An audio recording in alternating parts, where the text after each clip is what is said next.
बिस्मिल्लाहिर्रहमानिर्रहीम। शुरू अल्लाह के नाम से जो बड़ा मेहरबान निहायत रहम करने वाला है।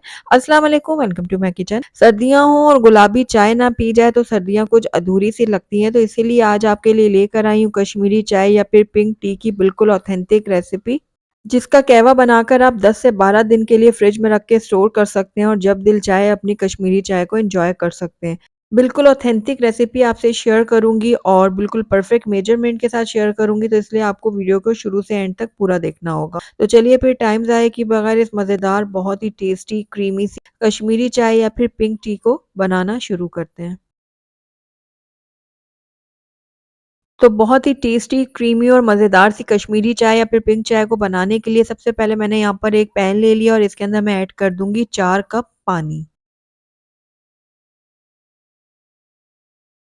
तो यहाँ पर देखिए 4 कप पानी मैंने इसके अंदर ऐड कर दिया। अब इसके अंदर कुछ खड़े मसाले हम ऐड करेंगे, जिसमें मैंने 4 से 5 अदद लौंग ले लिए, एक दालचीनी का टुकड़ा लिया है, 5 अदद मैंने यहाँ पर छोटी इलायची ली है जिनके मैंने मुंह खोल दिया था और 2 मैंने बादियान के फूल ले लिए थे।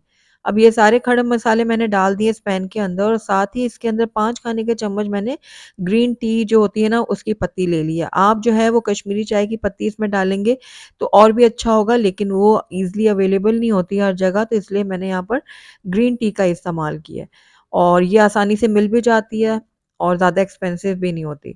दोनों के रिज़ल्ट ऑलमोस्ट सेम होते हैं, तो इसलिए हम ग्रीन टी का इस्तेमाल करेंगे यहाँ पर। और मैंने यहाँ पर 1/4 टीस्पून जो है ना नमक भी ऐड कर दिया था। अब अच्छी तरह से सारी चीज़ों को मिक्स किया है और अब इसको हमने पकने के लिए छोड़ देना है। तकरीबन 3 से 4 मिनट के लिए इसको हम पकने के लिए छोड़ेंगे। तो यहाँ पर देखिए तकरीबन 4 से 5 मिनट हो गए थे ग्रीन टी को पकते हुए और अब हमने इसके अंदर जो है ना एक ऐसी चीज़ डालनी है जिससे इसका कलर बहुत खूबसूरत निकलेगा। तो यहाँ पर मैंने आधा चाय का चम्मच डाला है बेकिंग सोडा, बेकिंग पाउडर नहीं, सिर्फ बेकिंग सोडा का यहाँ पर इस्तेमाल होगा और साथ ही इसके अंदर 1 ग्लास मैंने बर्फ़ वाला पानी डाल दिया है। अच्छा ठंडा यख़ पानी हम डालेंगे, इससे क्या होगा कि हमारे जो ये कहवे का कलर है ना बहुत ही खूबसूरत निकलेगा। तो बस अब अच्छी तरह से हम मिक्स करते हैं और इस तरह से उछालते हुए हम इसको थोड़ी देर के लिए पकाएंगे ताकि इसका बहुत ही अच्छा और खूबसूरत सा कलर निकल आए। तकरीबन 6 से 7 मिनट के लिए हम इसको पकने देंगे ताकि इसका बहुत अच्छा सा कलर निकल आए और बीच-बीच में आप इस तरह से उछालेंगे ना तो और भी अच्छा कलर निकलेगा। तो तकरीबन 6 से 7 मिनट हो गए थे कहवे को पकते हुए और यहाँ पर देखिए कितना खूबसूरत इसका कलर निकलना शुरू हो गया है। हल्का-हल्का सा गुलाबी माइल ये होना शुरू हो गया है। तो जैसे-जैसे कहवा पकता जाएगा ना इसमें से बहुत अच्छा कलर निकलता आएगा। तो इसलिए बस अब इसको 1 से डेढ़ मिनट के लिए मैं मज़ीद पकाऊँगी ताकि इसमें मज़ीद अच्छा कलर आ जाए। तो आप कोशिश कीजिएगा कि इस तरह से थोड़ा-सा उछाल-उछाल के इसको पकाइएगा ताकि इसका कलर बहुत अच्छी तरह से निकले। ये देखिए, कितना ज़बरदस्त इसका कलर निकल रहा है। तो बस ये हमारा कहवा जो बिल्कुल रेडी हो गया, अब हम फ्लेम को बंद कर देंगे और इसको थोड़ा-सा ठंडा होने देंगे। उसके बाद हम इसको छान लेंगे। तो ये देखिए कितना ज़बरदस्त इसका कलर निकला है, वो इस वजह से निकला है कि हमने इसके अंदर बेकिंग सोडा ऐड किया और साथ ही ठंडा पानी ऐड किया, इसकी वजह से इसका कलर बहुत ही खूबसूरत निकल आया है। तो बस हल्का सा ठंडा होने देते हैं, उसके बाद इसको हम छानेंगे। तो यहाँ पर मैंने एक बाउल ले लिया और इसके ऊपर मैंने स्ट्रेनर रख दिया है।